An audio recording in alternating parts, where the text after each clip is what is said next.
गंगा की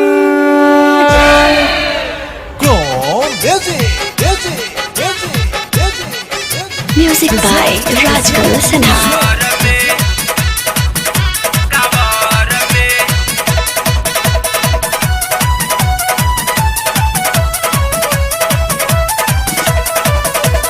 वो जहाँ से गेरुआ रंग कपड़ा मंगवनी सुल्तानगंज से पैदल चलवनी। वो जहाँ से गेरुआ रंग कपड़ा मंगवनी सुल्तानगंज से पैदल चलवनी। ए भोले दानी राम महिमा निराली पूरा चर्चा होता शहर में।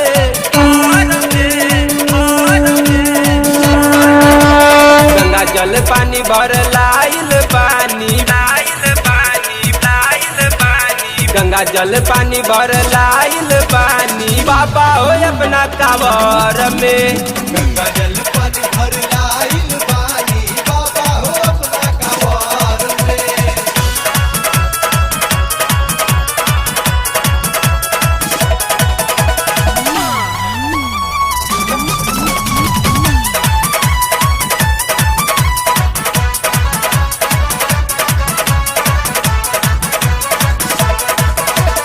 बोलबम के नारा गूंजता सब लोग मस्ती में झूमता।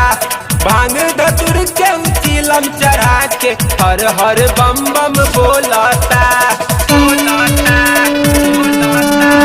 बोलबम के नारा गूंजता सब लोग मस्ती में झूमता।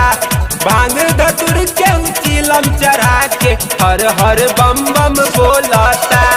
बोल बम के नारा लगा के यानी पूरा डगर में।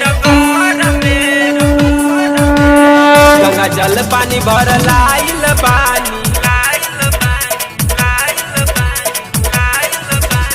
गंगा जल पानी भर लाइल पानी बाबा हो अपना कांवर में। गंगा जल पानी भर लाइल पानी बाबा हो अपना कांवर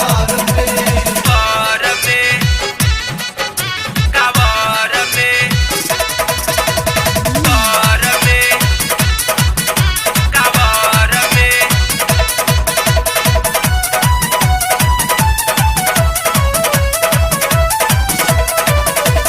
मुन्ना के गाना बाजता बलू भोजपुरिया नाचता। काजल हितेश और चंदन बेदर्दी डीजे पर ठुमका लगावता। मुन्ना के गाना बाजता बलू भोजपुरिया नाचता। काजल हितेश और चंदन बेदर्दी डीजे पर ठुमका लगावता।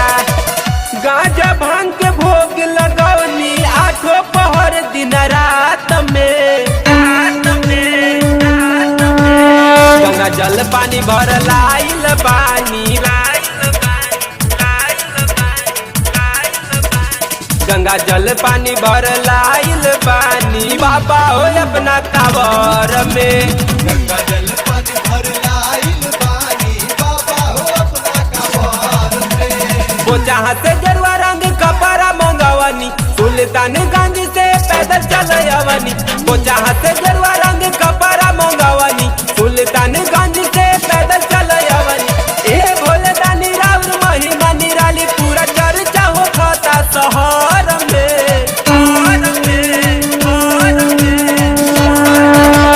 गंगा जल पानी भर लाइल पानी